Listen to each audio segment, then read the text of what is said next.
live. Oh crap, I have the wrong logos up. This isn't AMCF. This is fucking well, hey everybody.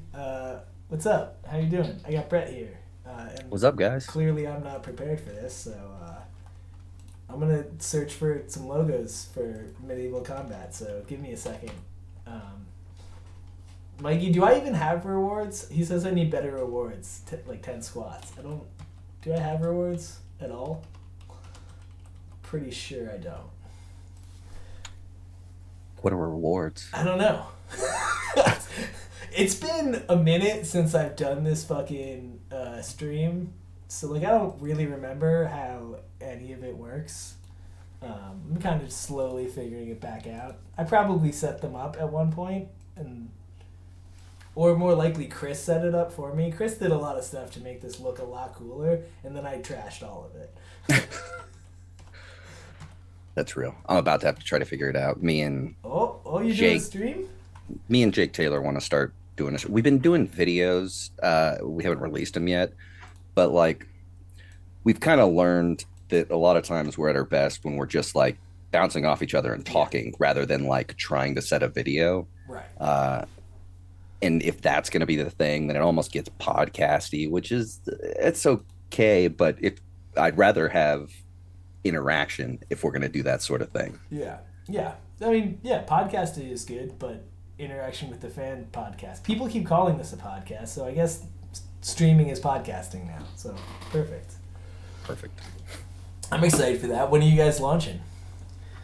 We'll see. So we need to figure out a good time. It's probably going to end up having to be Friday evening because of the time switch. So he's currently doesn't have a job, but like on purpose, but he's probably going to get a job again soon. No, tell him not to so he can work on your schedule. Yeah, that's what I've been trying to. Also, it'll make it easier for us all to watch because I can't fucking be watching in the middle of the day.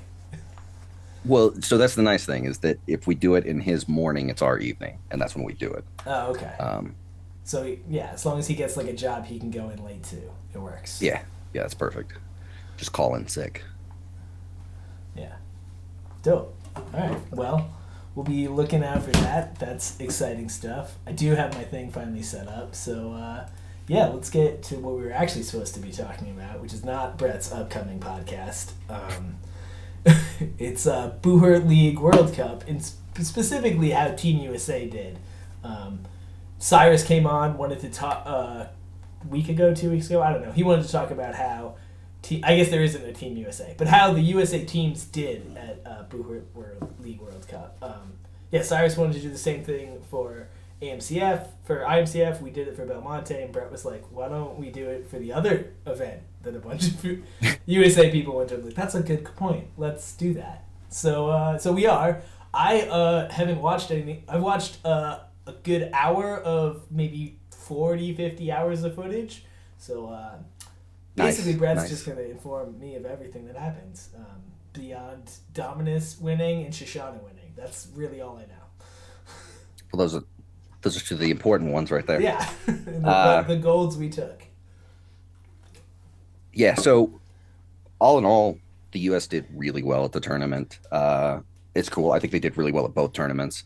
As far as duelists, Landon Morris ended up with the gold for Sword and Shield for men's.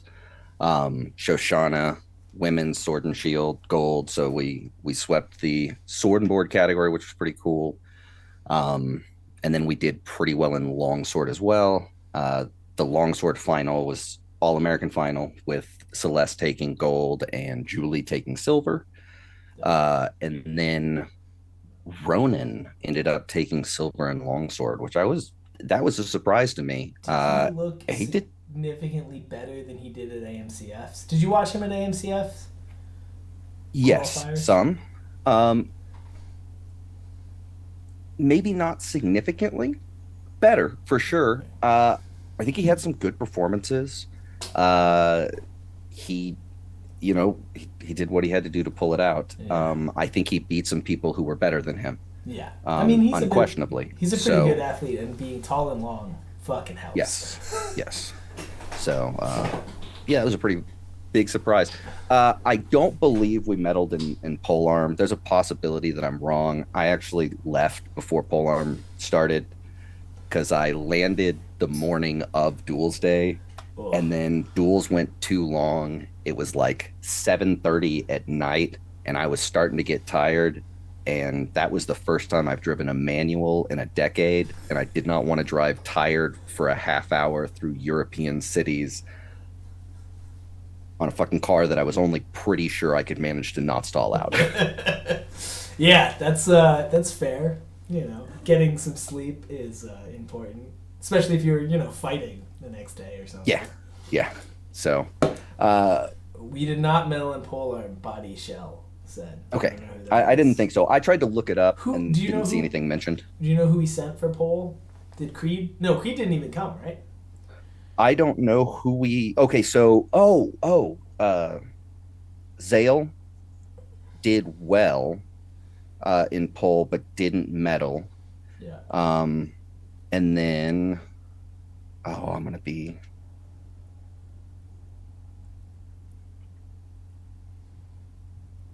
All right. Oh, Well, I'm gonna. I feel like shit because I actually know who it is, and I'm blanking on their name. Uh, um, used to Bo. Is be. it Bo? Kayla No, says it's not Bo Bo. says Used to Bo. be Oh. with Knights Hall. Now is with the Mikey? crew just south of you. I think women. I'm talking Oh, about the women's thing. Sloan Yes, thank fought you. pole. Yes, I believe I was not there, but I believe going into it, she was going to fight Pole. Wild. I know she fought Pole at AMCF, right? Or No, maybe she fought Pole for the qualifier. Uh, no. I could be wrong. I have I never am seen her 90% sure going into it, pick up a she was pole. planning to fight Pole. Maybe I believe it. She picks things up sometimes. But I've Yeah. never even seen her pick up a pole arm. So like, uh, They definitely Fantasy took Girl silver says I don't against think Lauren. she did pole. So Okay. I know that she definitely took silver against Lauren last damn, year for qualifiers in pole. wild, So I, but anyway, uh, yeah. So that was the duelists. cool, Uh, yeah, I mean, we really did really well. It was pretty cool to see. nice. Um, Yeah, we have a really good duels thing in America, which is surprising because we don't do that many duels events. Or I thought we did. Maybe other countries do even fewer, but like I thought. yeah, I don't know. I guess last year we did a lot of duels events, but Yeah. that was kind of the start of it all. So Yeah. I'll be interested to see how that goes and how we do as a country as that keeps going. But then moving on to the men's teams did phenomenal. We sent three men's teams. So it was Dominus, then it was Warlords. Warlords was half Warlords and then half uh, some of the other teams. So we had a couple from Ordo and a couple from Kenyas. Um, they performed extremely well. And then War Pigs was there as well. So all three American teams made it in like out of groups and into the top 16. Warlords made it to top 8 and then lost a hard fight. It went to 3, but they ended up losing in the round of 8. Um, and then Dominus, of course, took gold. Right. So for women, our fives team took silver, which was pretty Smart. awesome. Um, yeah, I was really proud of them.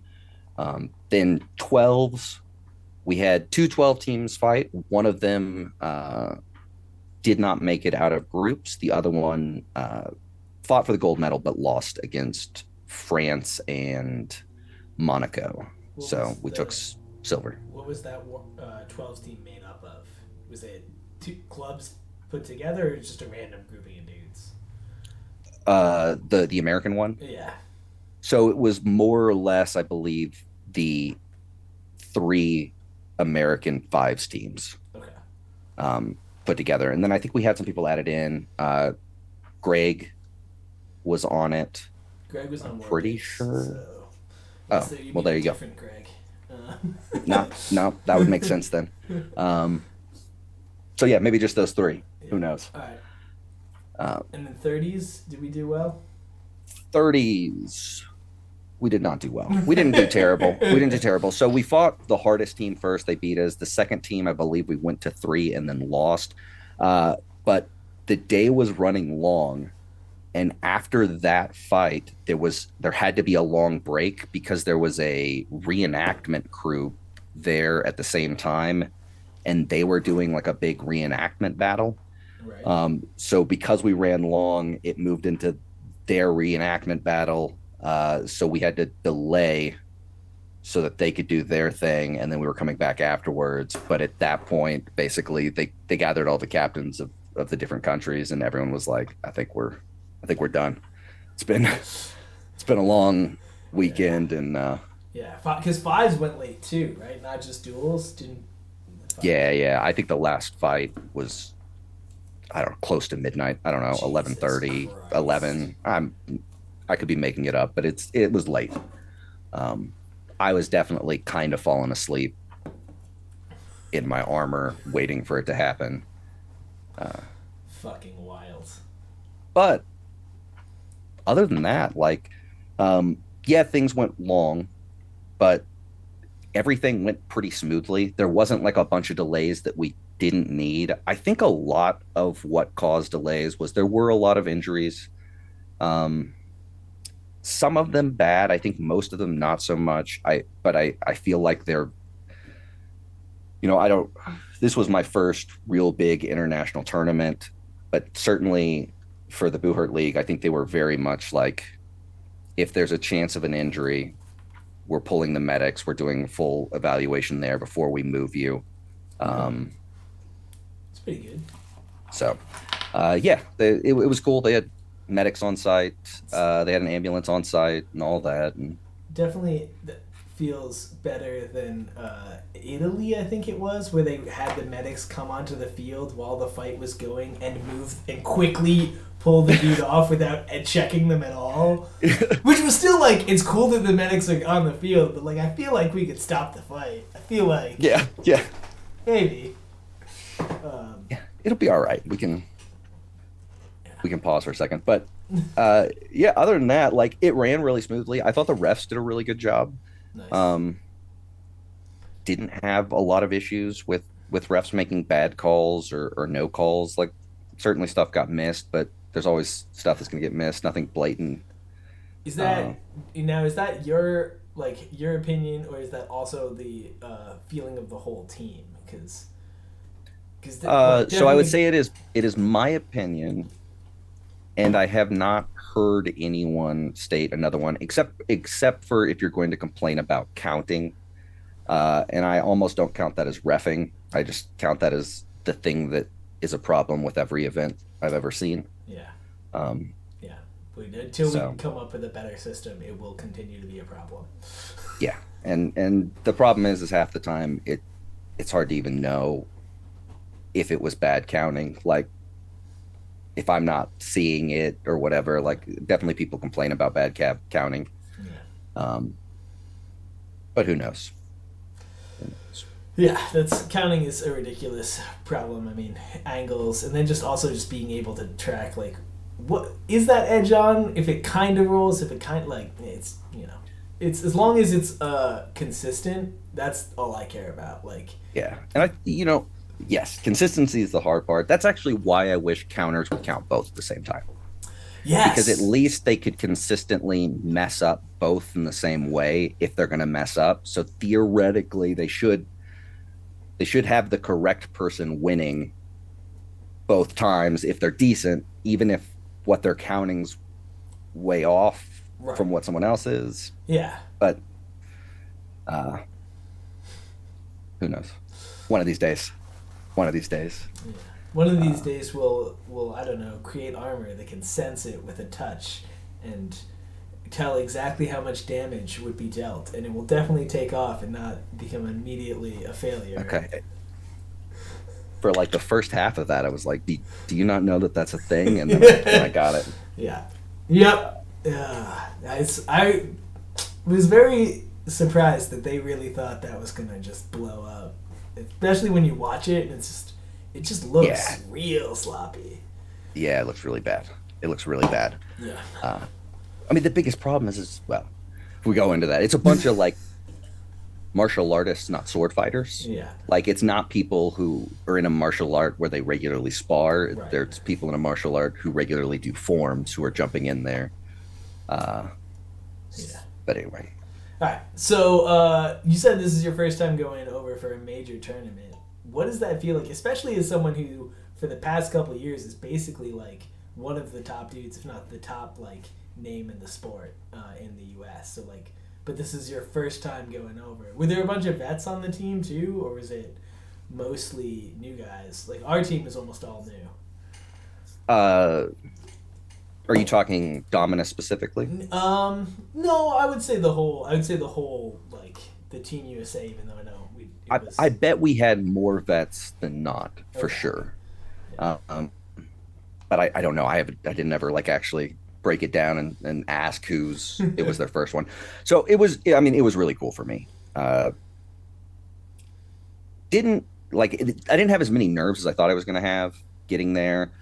Um, but yeah, certainly like it finally happened, sort of thing. Like I think I first qualified in 2020. Yeah. Yeah, that's when COVID happened, Yeah. canceled the first one. Yeah. Yeah, so that's the first time I qualified, and then I proceeded to make the team every single year, and it get canceled every single year. So just the fact that it happened was a big deal. Um, you know, it kind of sucked from like a standpoint of like what my goals have been for the last however many years. It kind of sucked that the Russians weren't there. However, the Russians weren't there for a very good reason, right? Like I'm not saying that they should have been there. Just uh, Yeah. it from a Oh, competitive, like my competitive side, I'm like that's some of who I wanted to go beat up. yeah. Um, Yeah, the top teams from, I mean, not just the top teams of Russia, but also the top teams who aren't Russia were always Ukraine. So it's the top, yeah, the, well, the and the top non-Russian team hasn't been Ukraine in a little while, oh yeah? unless I always get told that the Ukrainian team that fights in IMCF now, um, Anya Berra? yes, is phenomenal, and they probably are. But They definitely, yeah, Warriors of Light is the top Ukrainian team that at least participates in Buhurt League, yeah. um, and they generally rank below uh, White Company and Prague Okay. Trolls. Interesting. All right. Yeah, no, Anya Berra was the name, but I also thought Yes. they fell off as well. But that might also, 'cause when they came to IMCF, the pat in Scotland, they looked a little off. But they also lost like half their team at the border, so maybe. Oh, rough, Yeah, rough. yeah, Um, yeah, I don't know. So there's not a lot of good video of Anya Barra. I know that they came kind of out of retirement and fought a tournament. This was before the war, but I think it was after COVID. There was a Ukrainian only tournament, and Anya Barra won.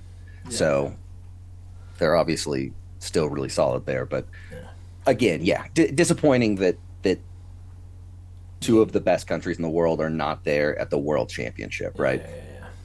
yeah. Um, Yeah. Especially, Russia's not at the thing. Like, whatever the hate, maybe they did start the sport. It's yes, kind of like having the World Cup. I guess Brazil didn't start the sport, but it would be like having the World Cup without fucking Brazil. Um, yeah, or like the and state, the Olympics hockey without Canada and Russia. You're like, is it really yeah, though? yes, that's exactly that. That's like a perfect analogy. And it's like we did not the Dominus team that went there, but a lot of the same Dominus people obviously went to Prime, not Prime, that got canceled because we landed and Russia invaded. Um, but while we're there, like we fought like a little nothing tournament and we fought the top two Russian teams. We beat one of them and we took the other one to three. So like there was like a big feeling of like we can definitely do this. Uh, but like obviously there's that fight's not happening anytime soon. Yeah. So So who knows? And we may never know. yeah, but like that's really the only downer over the whole thing, Yeah. right? Because like goal achieved, won a world medal, but also like on the inside, I'm like, did I win a world medal or did I win most of the world medal? Cyrus wants me to ask about your neck, which is weird because I assumed he could just do that, like it. He probably could. I guess it's worth saying, like, for people who don't know, so I got two discs replaced in my neck the beginning of this year. The doctor expected me to be out for minimum 9 months. Uh, I was going to try to push that to 6. Uh, Basically, I had a 7 week checkup. He was like, everything's looking good. He's like, you're ahead of the schedule. And I'm like, so how long do you think I can go? And he's like, dude, I'm gonna be honest, like it might be a year. And I'm like, a year? What are you talking? Because I was already feeling pretty good. And then he made the cardinal mistake of saying, I'm gonna be honest. The surgery is so new that we don't have good info for contact athletes.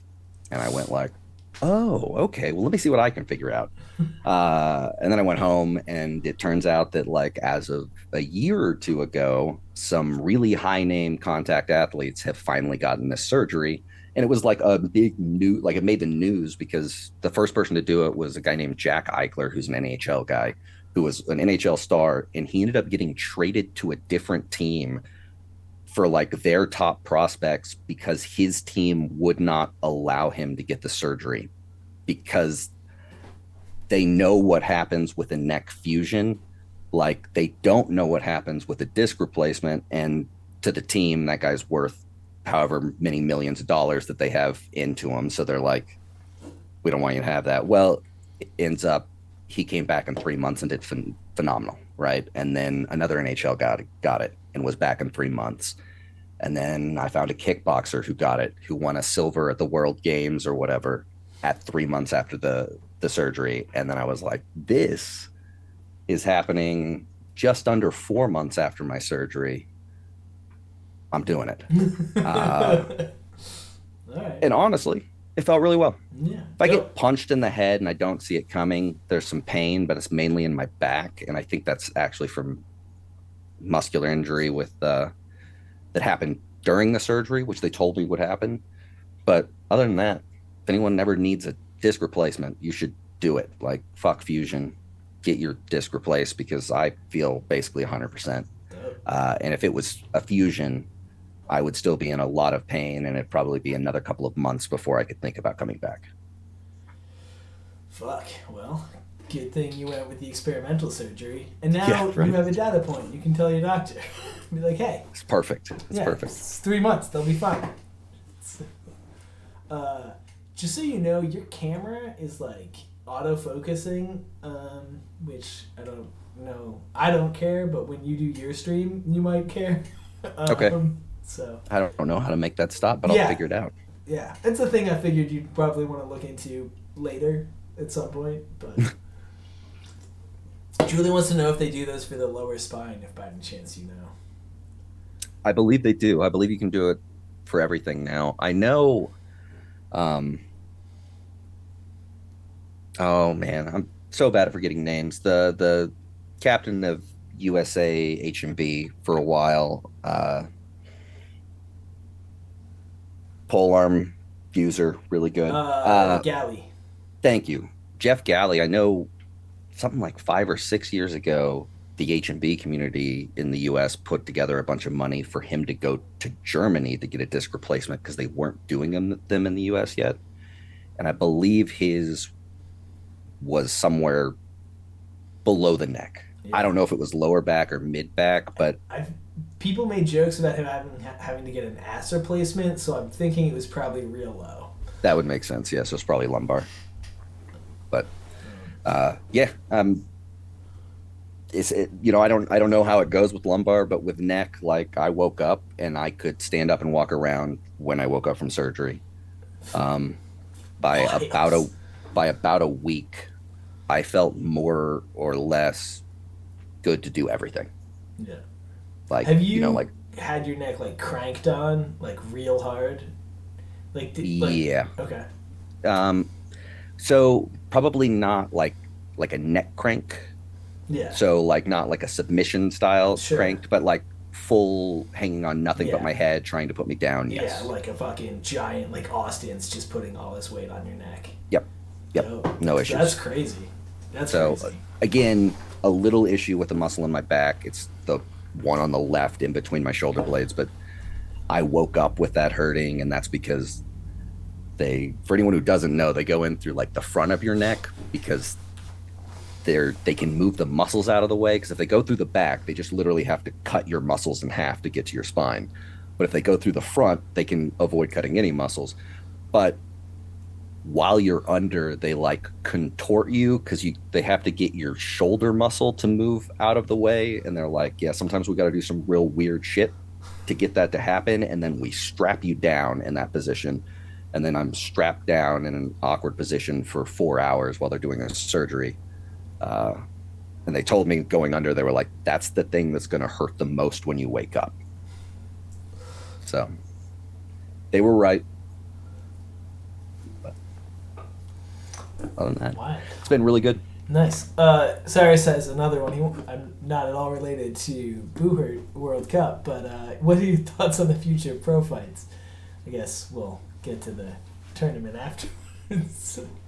Oh, that's fair. I don't know. So just like the future in general, I'm obviously really pumped that IMCF and H&B right now are doing a lot of talks and working together.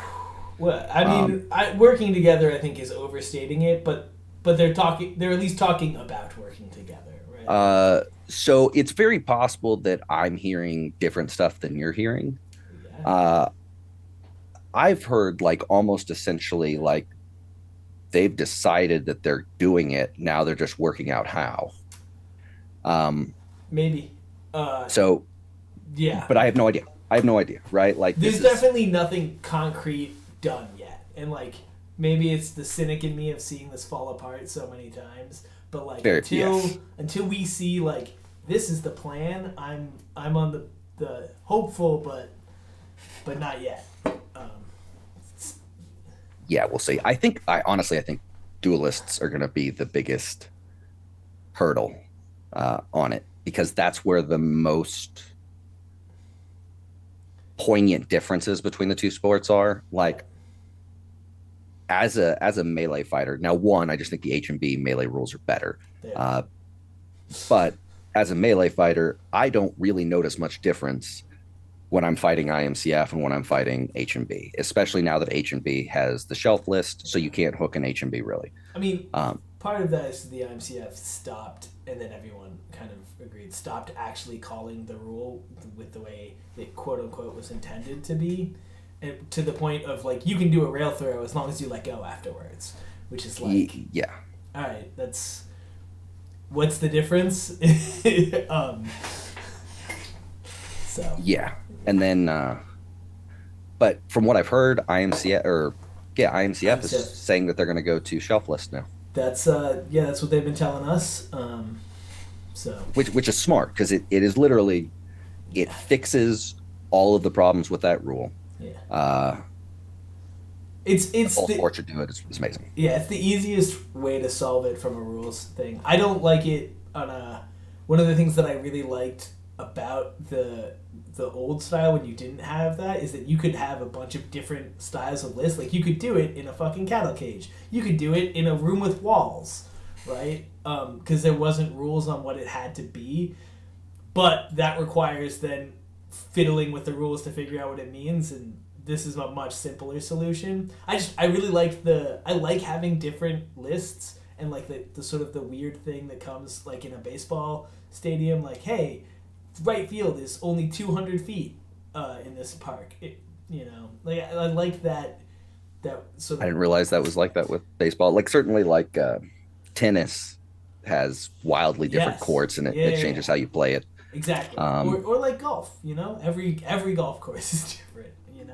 I, yeah, I like that added dimension of, and we still kind of get that with the difference in list size, because like it's semi-standard, but there's room to change within that standard, right? Yes. Like And yeah, so we talked about it a little bit as we were getting this all set up. Like I would like to see there be a much more concrete standard than what IMCF did right there. Like I'm okay with a little bit larger list, a little bit smaller list. Like there should be some room to play, but uh, you don't want it to be on a as football field. yes, like I really looked at that and said that's a different sport. Like that's how it felt to me because of the way you train around the list and how you train around like rotations and what you're going to do and how the team's supposed to work together. And suddenly it's like, okay, but now the team has 200 yards in between them. And you're like, all right, it's solo on the right and it's solo on the left. And then one dude will run until he vomits. I don't know. Uh, Yeah, I not to go too far into it. I think the IMCF was a little bit too big, but I prefer the bigger because I like the running. yeah. Watching McCabe, which is some of the only fights I've seen, seeing his work in that small space was amazing, and like it would be really cool to see that what he could do if you open it up just a little bit more. So He might go from being like one of the most dangerous to the most dangerous American fighter.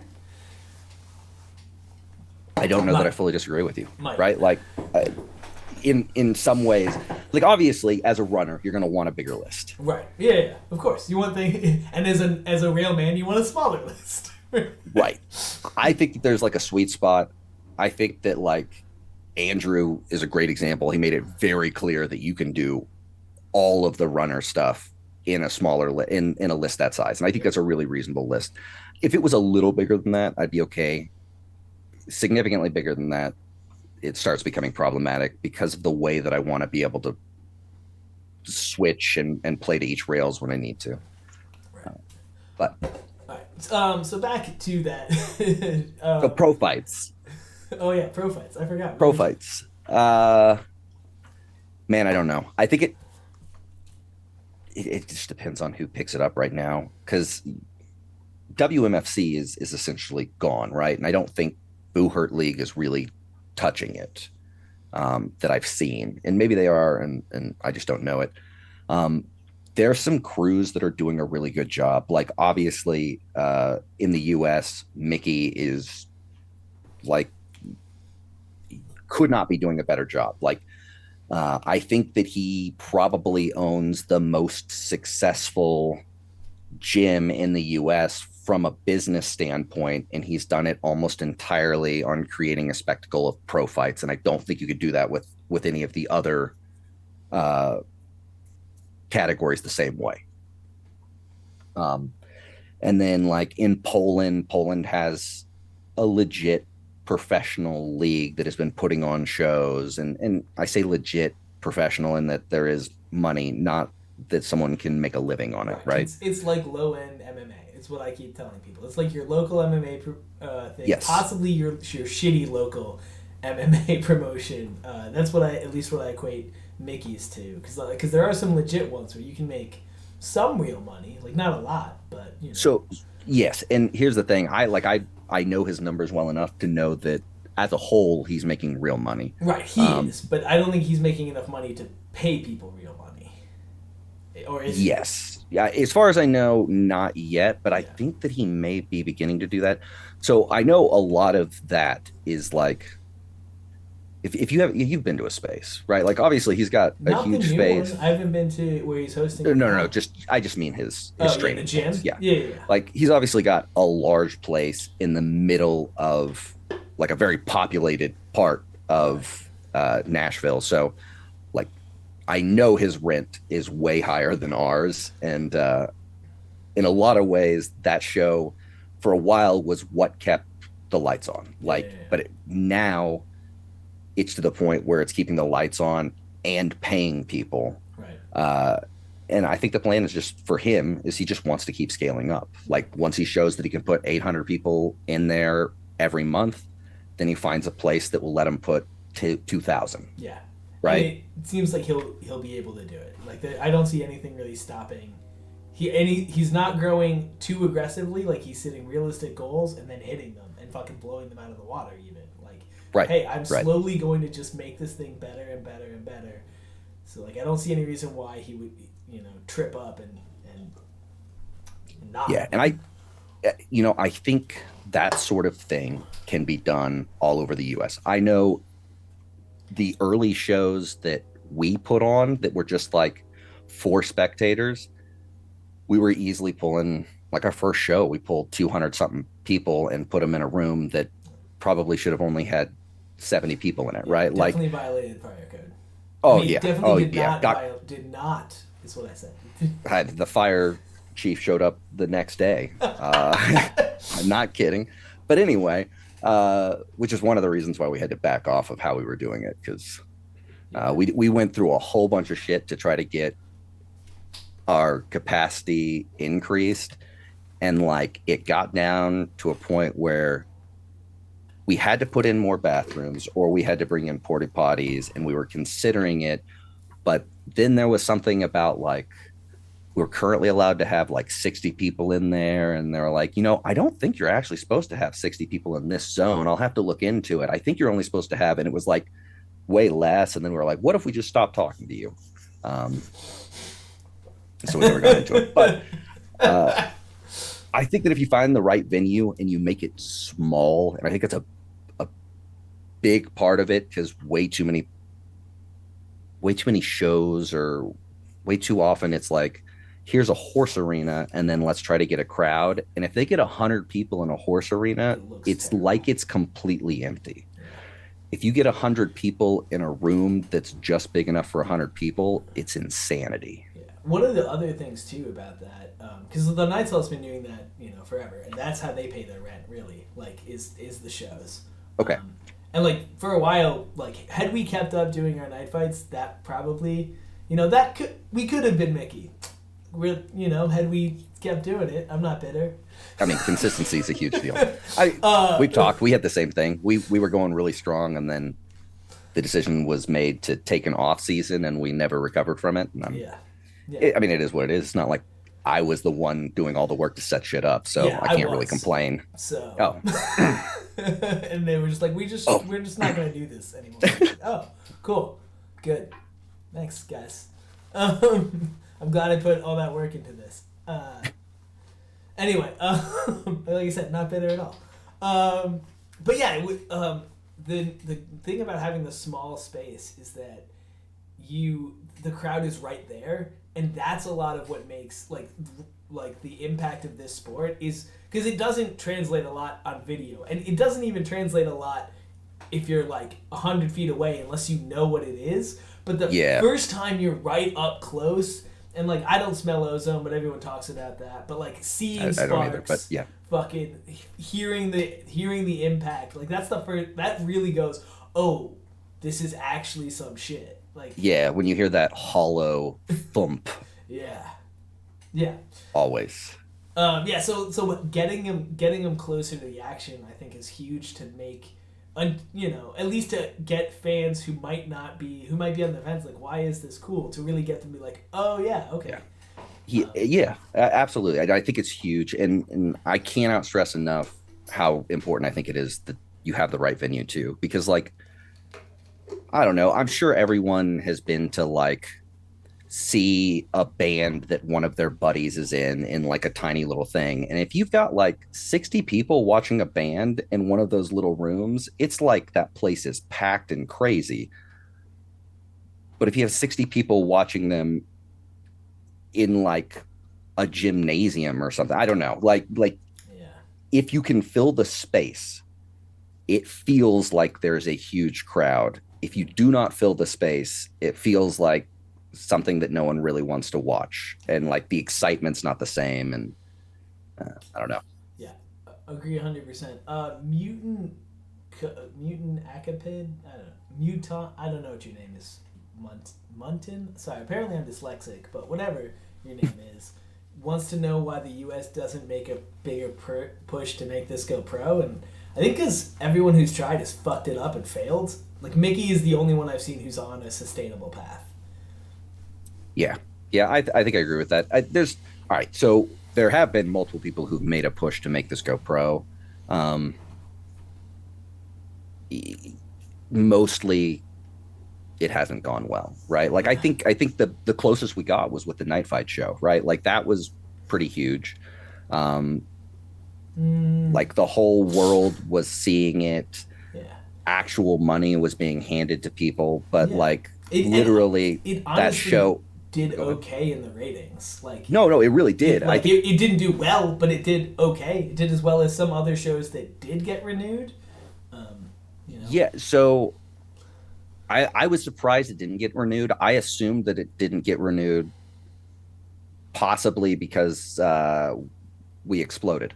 I don't think so. People say that Andre says that they were in talks to have it, or well, last I heard, Andre was saying that they were in talks to have it happen again. Um, they moved Paul. They did the big episode that Paul had. It was the biggest episode we had, and either the next night or the night after, they moved our time slot later, and that's when I was like, oh, they don't care. Oh, okay. They moved us to a shittier time slot. They got rid of we were being like the lead in was Forged in Fire, so like it was meant to be they're kind of related. And then Yeah, our yeah, lead in show was a mud truck show, yeah. and Okay. basically I think someone at the channel went, yeah, this isn't gonna work. So I'm axing it. Like put them on, and then we're done. That's Yeah, my personal view. Um, but like obviously I wasn't in the boardrooms. I didn't talk to anybody. yeah. That's just sort of from what I could see. It looked like the channel didn't want to fucking deal with it. It didn't do well in direct streaming. It sold a bit on Prime, but not a lot. Prime also Okay. probably wasn't the place to put it because you had to pay for it. Like even Yeah, if yeah, you yeah. were a Prime member, and no one was just going to pay for this without having seen it. Had it gone to Netflix or something, there's a chance, but it didn't. Yeah, yeah. And I think the other thing is it just takes a lot of effort and a lot of consistency, and there's not too many people who one have the skills required to put in a good effort, right? Like that's big. Do you actually know what you have to do? Like you have Mickey who actually put on shows professionally, does camera editing and like does videos for bands specifically to make them look good and stuff. Like it was already sort of in his skill set to do a lot of what was required to get that started. And then he had a big crew around him that like was down to do it with him, right? So like it's not like he was able to open that place. I think that they went in with 9 guys or something. I think they have 9 owners Right? because they all wanted to do it, and that was the way that they could put in enough money to actually make it happen. Yeah.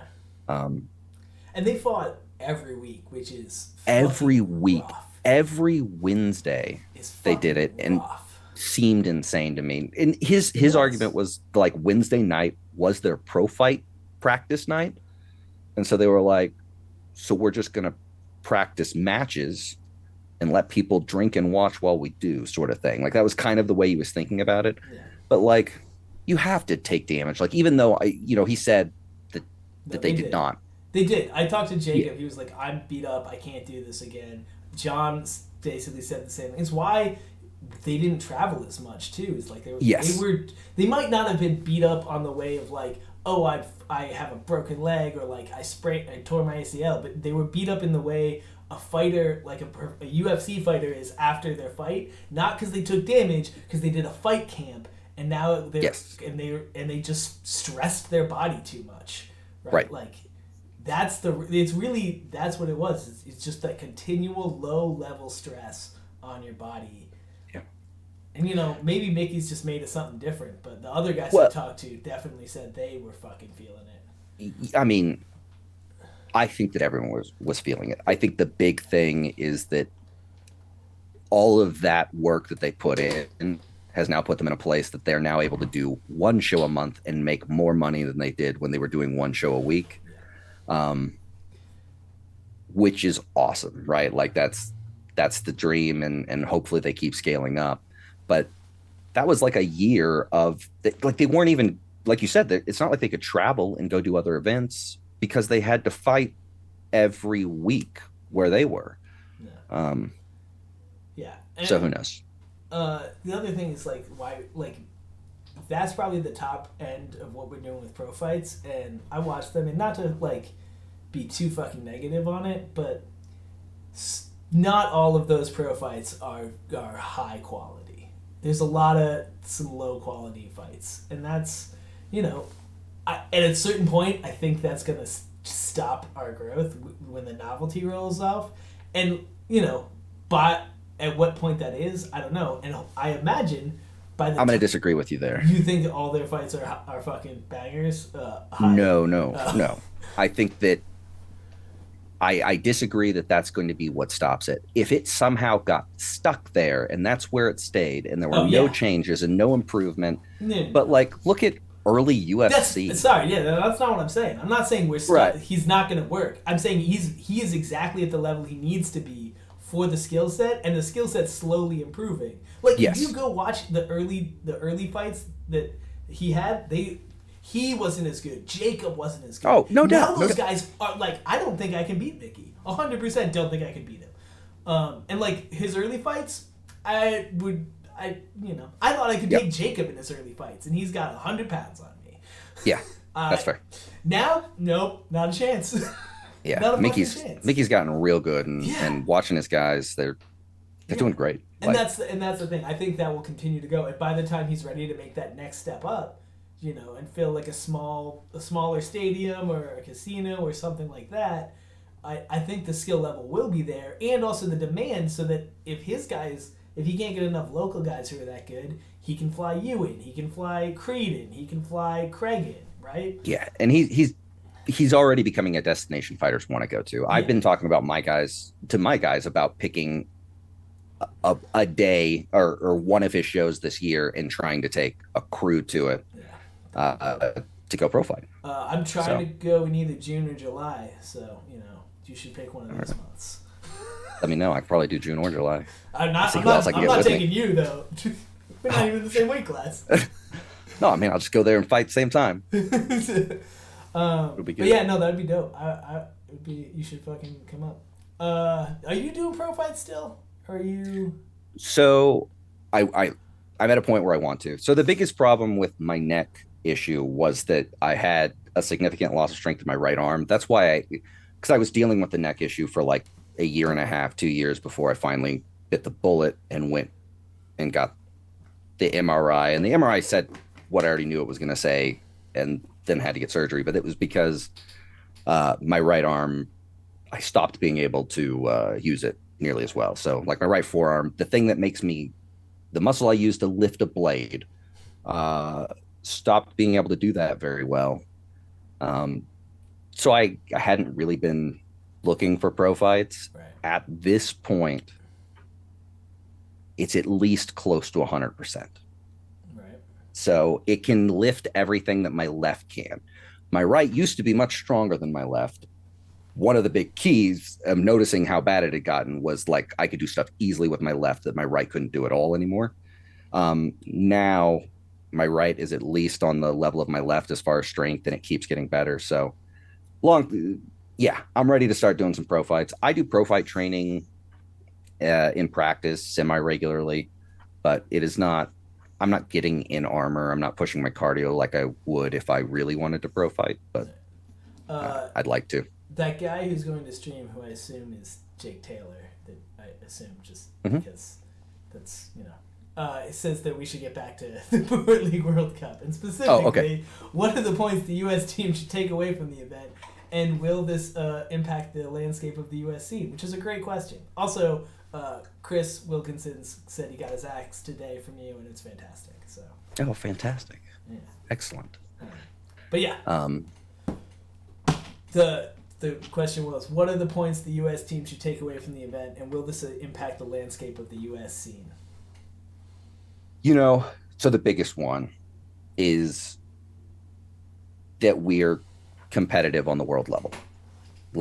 And something I said to some of my guys going into it was I was less interested in seeing how Dominus or the Warlords team did than I was in how the War Pigs did.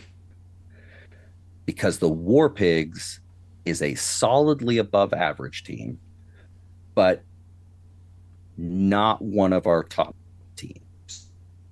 Like one of the teams that is on the way up. And that was kind of where I really was like, that level of team too.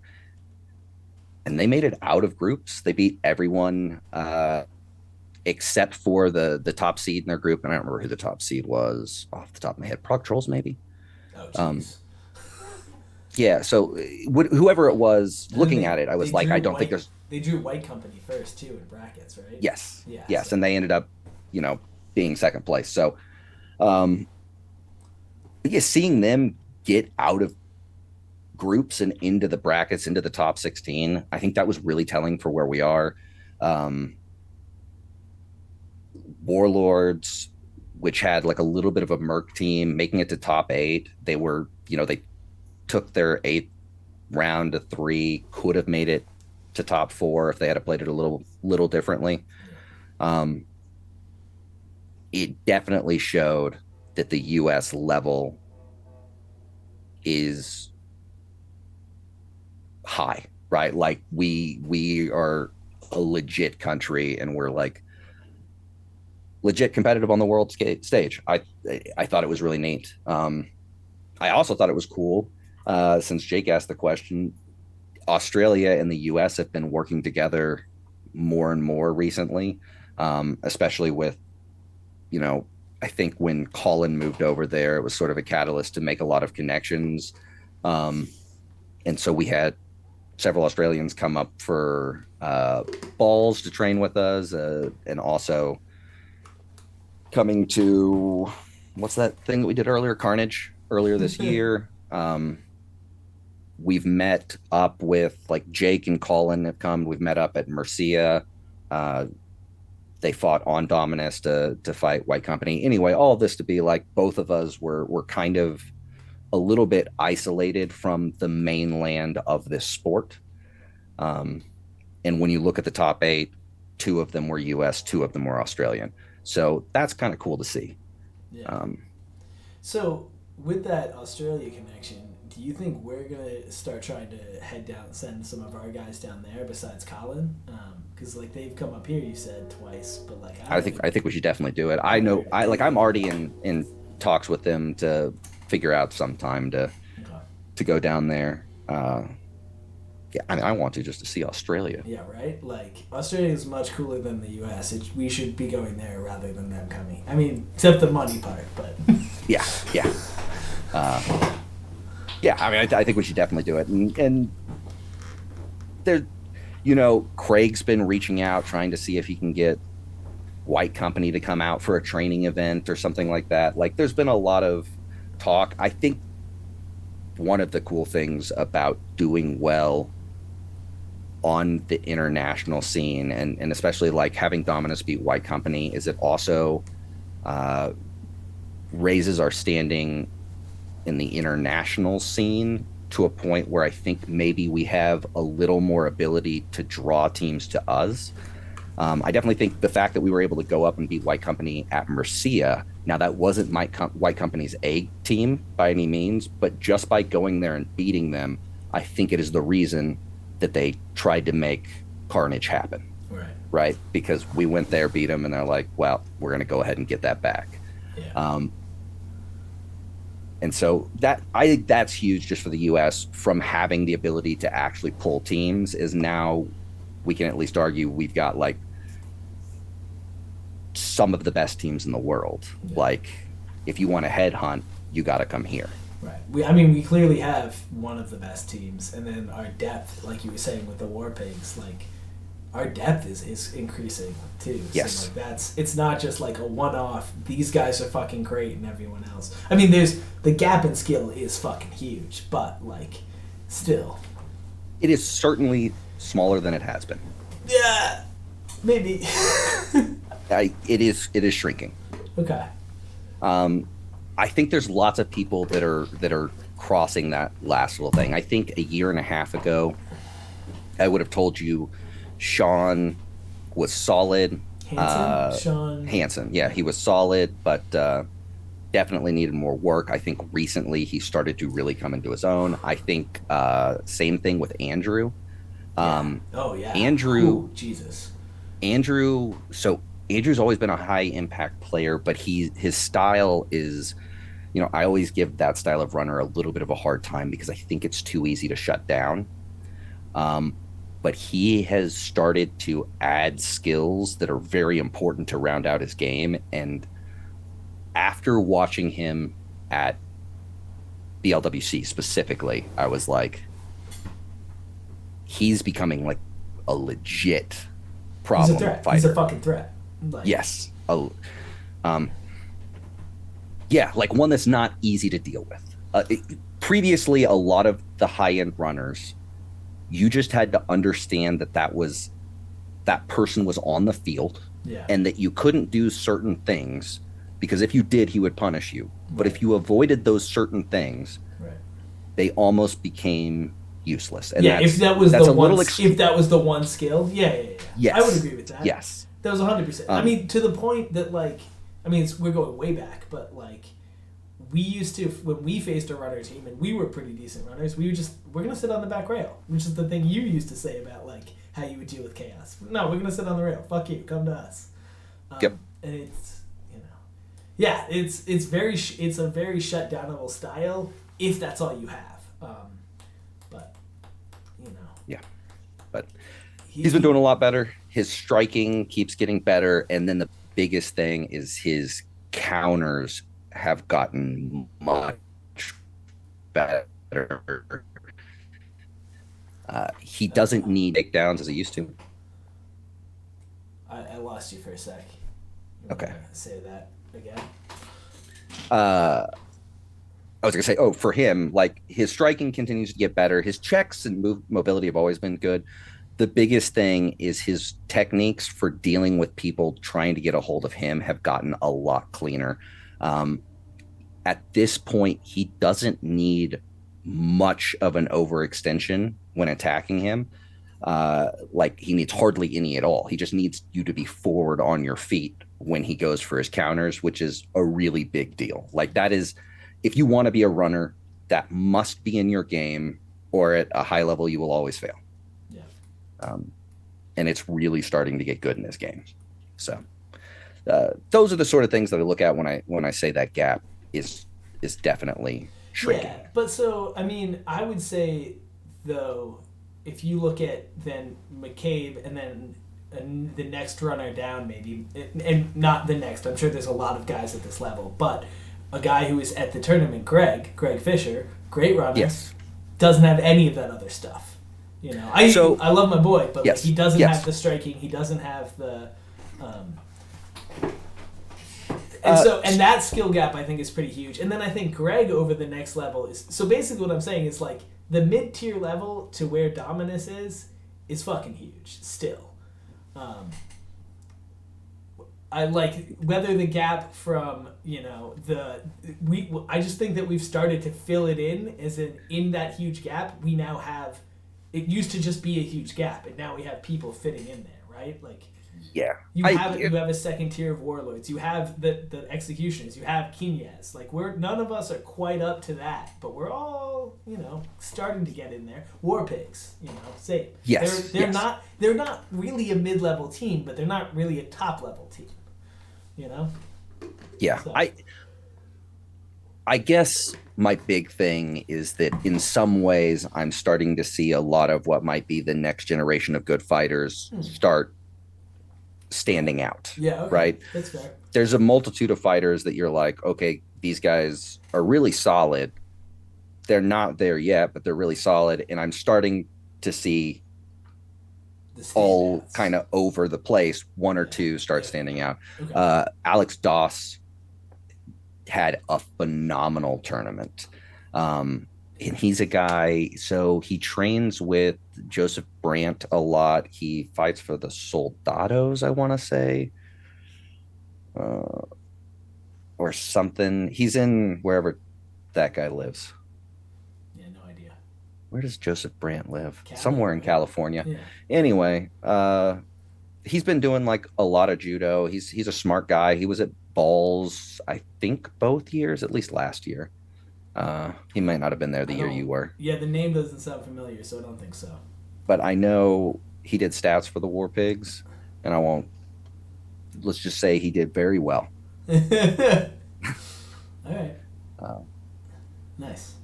Yeah. So there's a bunch of new names that people are gonna have to watch.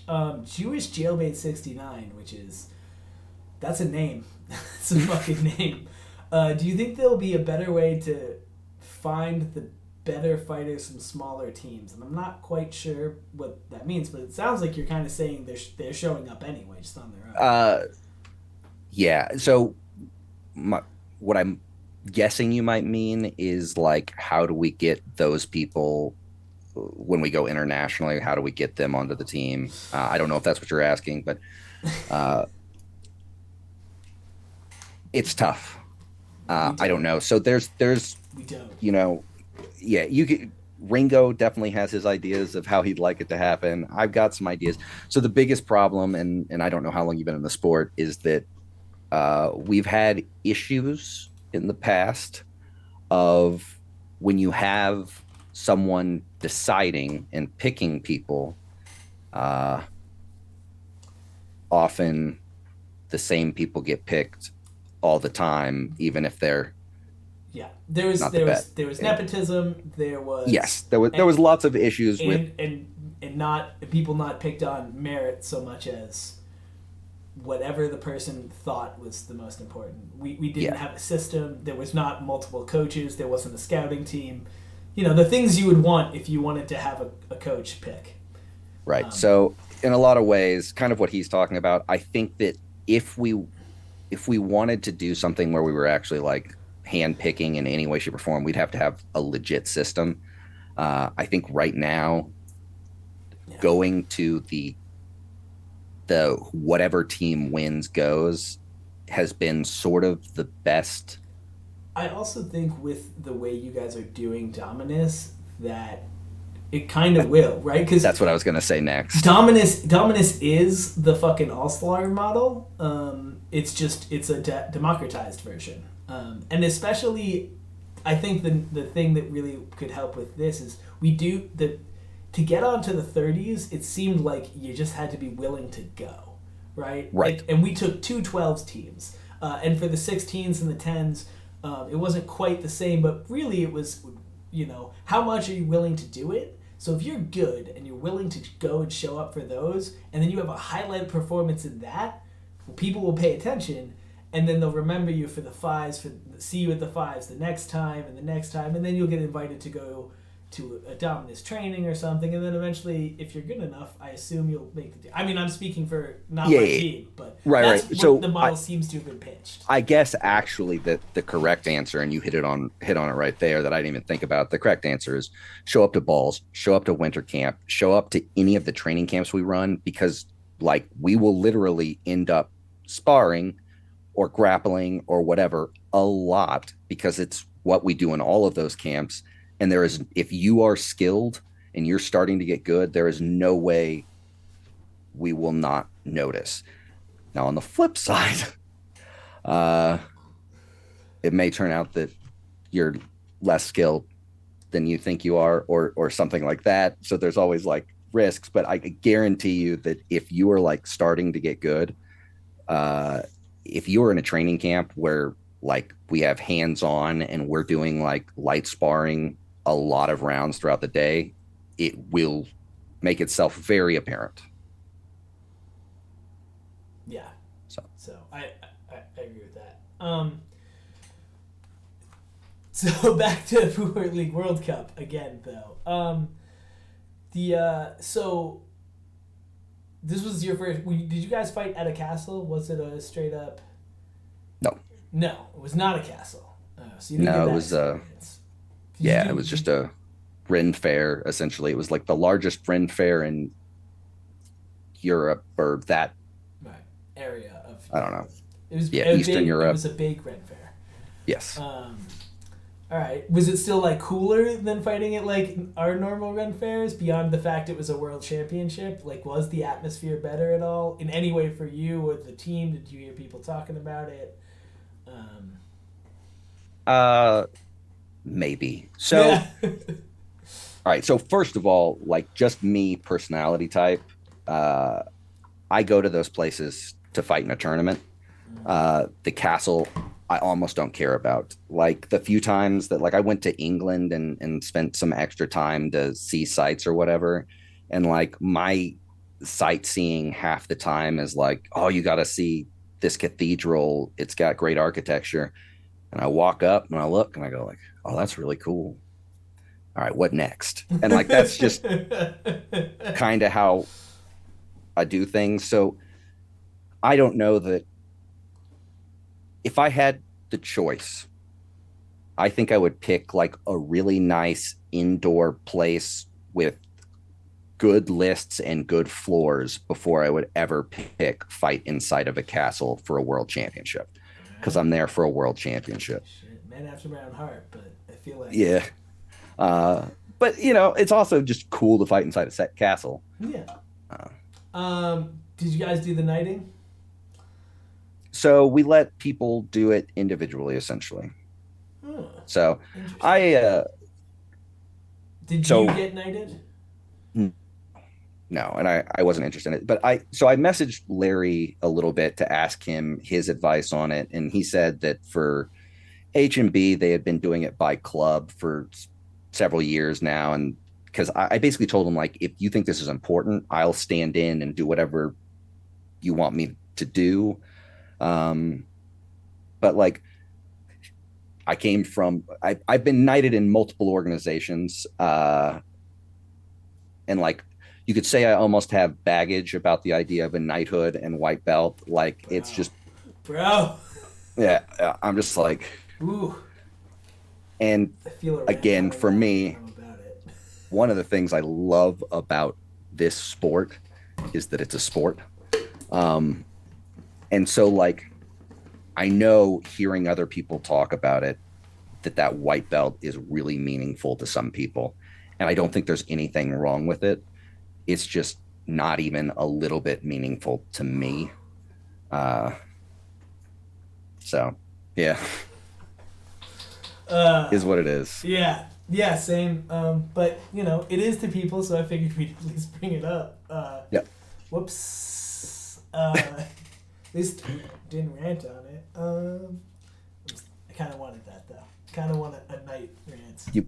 You wanted the rant? No, I don't, because we should be positive. I mean, I do, because I'm a toxic human, but as a person who wants a positive thing for this, let's move on so the mythics. You haven't really talked about. We talked about how the war pigs got there and how cool it was to see, um, the warlords plus or warlords minus whatever you want to call it get to eighth. How cool was it for them to get that far? Did they face any uh, like did they face any competition that like they barely got by? Talk a little bit about that. Um, so yeah, I mean it was awesome seeing them get to do what they did. Uh, it was an interesting tournament all around. We went in a little bit weaker than I would have liked to. Anna, who's one of our, she's the number one or two on the team, tore her ACL, and had surgery probably 2 months before Prague. So she was out, and then kind of halfway through, Mackenzie, who's another real important part, messed up her knee and was out for the rest of the tournament. So we were fighting down, and honestly, they fucking did amazing for being in a weaker than normal Were they situation. running with 7 or 6 then? Did they So they fill in? ran with seven. So With, okay. we filled in for Anna. Um, it was just mainly that Anna is Right. one of our top takedown people specifically, like gets people on the ground almost better than anyone else on our team. So like that immediately hurts. But anyway, so we're running seven. uh, and they really did awesome. They did awesome. So there were some issues. So the ground there was probably the worst part of everything. So we were on like, I don't really know how to describe it. So giant hill, but they leveled out the middle area into a flat plain and then dug trench from hill on one side, and then it was another flat hill down, right? So like the ground was completely level, but because of the way it worked, uh, it rained, uh, and the rain had basically like soaked the ground underneath. And so basically the sand was almost like quicksand. Like there were multiple people who lost here that we finally found. One dug it out from underground, sort of thing. Um, so that was somewhat problematic. The women's fights had a ton of injuries, and I think that there's a good chance that that was part of it. Um, Obviously, we lost McKinsey to a knee issue, and I think the sand probably played a big part. But there was almost, it felt like one person per fight was going down to something. That's probably an over exaggeration, but it was fairly regular, and a lot of it was knee stuff. Um, so like that was a little bit of a downside, uh, and it definitely messed with like our runners some, but like they put up a fucking hell of a performance to take silver, uh, and it was Who really awesome. who did we lose to? So we lost to two teams. We lost to the gold medal team, which was Swords of Sickness, and then we lost to UK's second team. So UK's first team is Swords of Sickness. We lost to them. UK's second team was the only other loss, and I think we just had an off round. I don't think we should have lost to them, Yeah. but it is what it is. Black Tabards, Red Phoenix, I think. Anyway, so basically both the UK teams beat us. Hellions? Yes, that is the one. Yeah. I That is didn't the know one. that. That was from Jake. Oh, thanks, Jake. Um, Yeah. but yeah, all in all, it was really good. It was really good, and I think the Mythics were pretty excited about it, um, Yeah. because of like some change ups with like where we were training and a bunch of other stuff. Like we kind of went into it having like 2 straight months of shitty participation in practice. Like we just weren't getting the people because whether it be life stuff, weird things moving around. So like there was always a little bit of a like, okay, we're going into worlds, and a lot of us have not been training like we need to. Um, Yeah, I know and that I feeling. think, yes, I know. And I think after it, that was probably more eye opening than anything because they could look at each other and be like, we just got second in the world and we haven't been training like we're supposed to. What if we just trained like we were supposed to? Is that the And takeaway? They're not gonna be like, "Oh, this means we can't train." Because like you know, because you we'll can, see. The takeaway at Prague was certainly, yeah. why don't we just train and get first? Okay. Uh, Because I so can definitely see it going either way of like fueling that hunger of like, oh, we just gotta get on it, but then also being like, oh, hey, you know, yeah, but with they're that good not training, we don't need to train. right, right. Uh, no, I think they're pretty excited. And honestly, like we've got some good new blood in the team. So like I think that always ups training automatically because some of the time, like I feel like some people, the monotony of training the same people every day can get to you, and that's when you start falling off. And at least for me, I know like when you get new people in practice who are like driven and there's someone different, like it automatically pumps up the entire attitude of everyone. Yeah. And so like having Shanna come in uh Oh yeah. was really big because she's got more drive than any person I've ever met, period. um Does not so seem it human. Does not. yeah, I don't understand it, but it's hard to have her at any practice and not just want to work harder. Yeah. um so that's pretty big. And then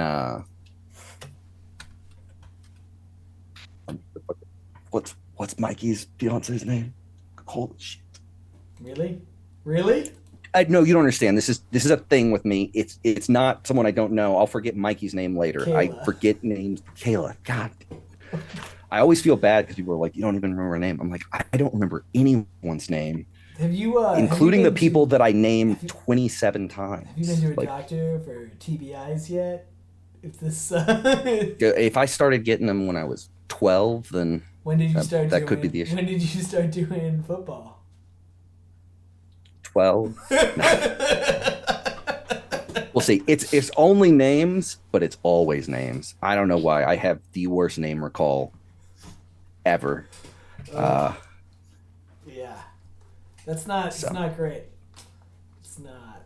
Anyway, so what about what are you gonna do? What are you gonna do? yeah. What were you saying? I don't know. You were talking about Kayla. Oh, just having new blood. So Shanna there, and now Kayla started training with us. Now that they've moved down, Okay, so yeah, and it's like same thing. Having Mikey yeah. there for the Warlords practice is really awesome. So Cool. Good we got shit. another new guy for Warlords who's been pushing Was hard. he the kid at balls? Like kind of jacked, short? No, No, not at balls. not balls. Winter Winter camp. camp, Yeah, yeah, yeah. maybe. He's not too short. Maybe I mean, 5'10", my 5'11", height, kind of my jack. height. I thought Short he was a for. little taller than you. Vincent. I don't remember his name. I also am terrible with names. Fair. Uh, I just like but making yeah, fun of you for it. no. But um, yeah, it's a guy named Vincent, kind of jacked.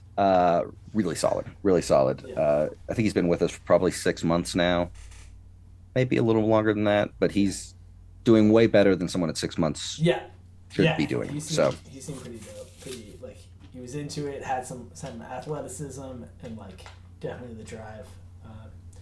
Cool. So, guys, if you have any questions, you should ask them. Do you have any, Brett? Do you have any more general stuff you want to go over? And if not, do you have any rounds that we should look at? You thought this round was fucking dope. It's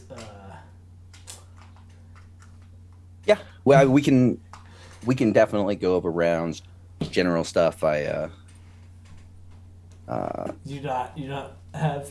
Mikey said you used to do the timestamps for your video reviews, so I just sort of assumed you'd have them ready, but now it sounds like you might not have them for when you so did video reviews and stats and stuff. yeah, I definitely don't have timestamps for those, but I No. do just know where they all are. Oh. Um, so like the ones that would be interesting to look at.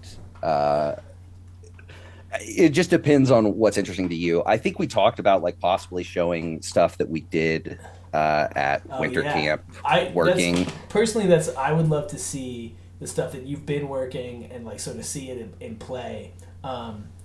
Jake has a question though before that. If you could choose one move or strategy to highlight, what would it be? Which kind of will play into that, but So the move is hump and bump. It's got to be hump and bump. I use it so much now. Now my version of it is slightly different than the two man hump and bump, right? Or do you mean just by? just hump and bump. I Okay. use it constantly now. Two man's really solid. Like two man is a really good way to set it up Yeah. because they'll give you the line that you need for it, Yeah. and I'll pull up video and then we'll Yeah, it'll be definitely. way easier when I say the line. People can know what I'm talking about. Um, all right. Should I just send you the timestamp when I find it here? Sure, that'll work, and then we'll have one of those quick little montages where I fuck with the screen to make it work, because I forgot to set that up before time, like a smart person. Don't worry. Like I said, I was going to actually pull these timestamps Nice. before we did this, and then I didn't. So Good.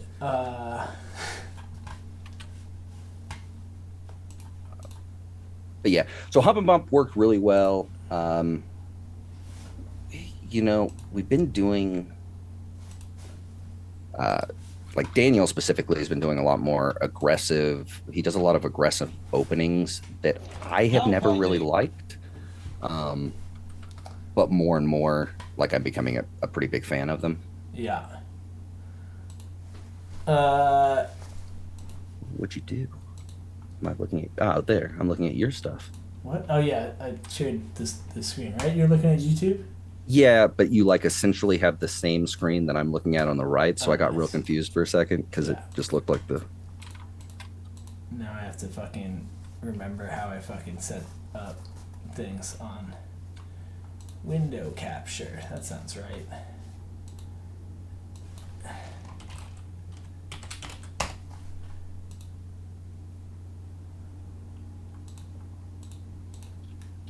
Nope, that's wrong.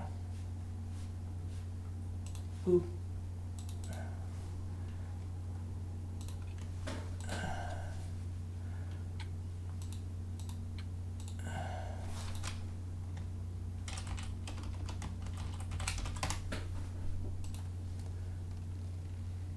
There. There we go.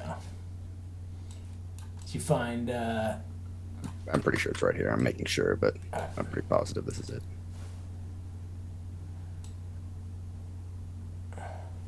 But I was wrong. So well, you got some time because I fucked this up.